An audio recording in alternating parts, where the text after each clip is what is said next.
سلام دوستانو. یوه خور لیکلی دي استاد ځینې نارینه ولې د یوې ښې ښځې په لرلو بیا هم خیانت کوي، آن کله خو دویمه ښځه بدرنګه او بې سوي هم وي. بلې دوستانو، دا کاملا یو څرګند حقیقت ده او موږ هم ډېر داسې مراجعین لرو او ډېرو داسې خلکو سره مخامخ سوي یو او حتی د دوی تداوي او درملنه مو کړې چې په عین وضعیت کې واقع وو. دقیقا هغه څه چې تاسو ویل، موږ ډېرې داسې ښځې پېژنو، ډېر داسې نارینه پېژنو چې خپله یې ډېر ښه خاوند ده، خپله یې ډېره ښه مېرمن ده، اما سره له ټول ښه والي دی بیا هم یوې بلې چې له هغې خپلې ښځې نه ډېره بدرنګه، ډېره بې سویه ستاسو په اصطلاح ان ډېره لویه غټه په اصطلاح اجازه راکړئ دا ووایم چې ډېره خیرنه، اما بیا هم دی اړیکه ورسره لري. دا ډېرو دوستانو ته پوښتنه ده، اما زموږ له نظره دا مسله ډېره عادي ده. هغه څنګه؟ په ارواپوهنه کې هر څوک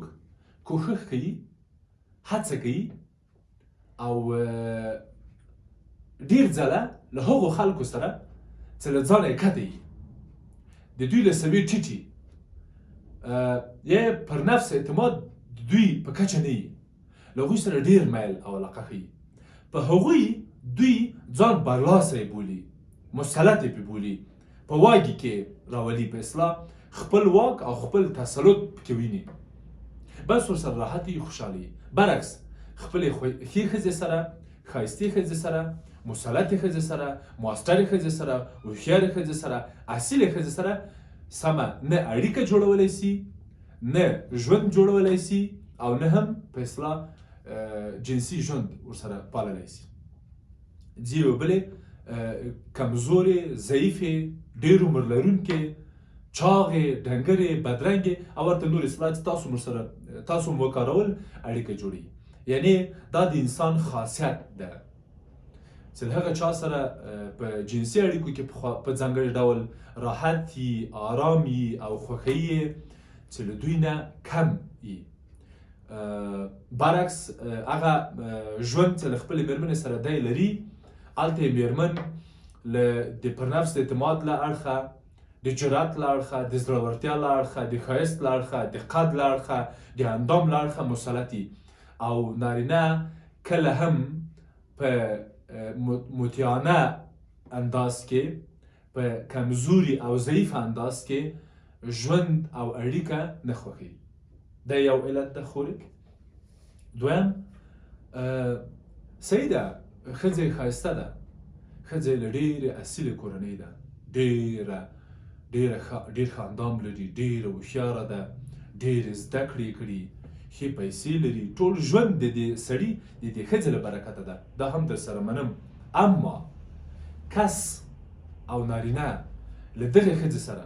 چې زموږ ستاسو په نظر ډېره ښه ده، ډېره مناسبه ده، ډېره شریفه ده، له داسې ښځې سره دغه کس د امنیت احساس نه کوي، د امنیت احساس نه لري. انسان هغه ځای کې خوشحاله وي، هلته ډېر راحته او ارامه وي او هلته ډېر خوند اخلي، کوم چې پکې د امنیت احساس وکړي. له همغې زړې، له همغې بدرنګې، له همغې ډنګرې، له همغې دې هغې سره د امنیت احساس کوي، ځان نر ورته ښکارېږي، مسلط ورته ښکارېږي، مدیر ورته ښکارېږي، کاکا ورته ښکارېږي او بس همالته خوشحاله ده. خپله ښایسته ښځه خوښه کړې ده او بدرنګه ښځې سره شپه ورځ مصروفه وي. دا دویم مورد. دریم مورد چې زما په نظر په دې برخه کې نقش لري، هغه د مورولۍ او د معلمۍ احساس ده. ښځه یې ښایسته ده، له اصیلې کورنۍ ده،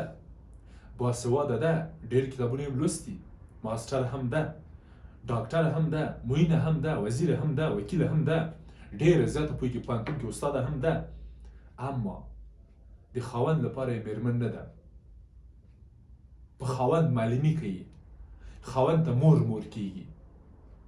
خاوند داسې ورته ښکارېږي لکه زوی، خاوند داسې ورته ښکارېږي لکه زده کوونکی، لکه شاګرد.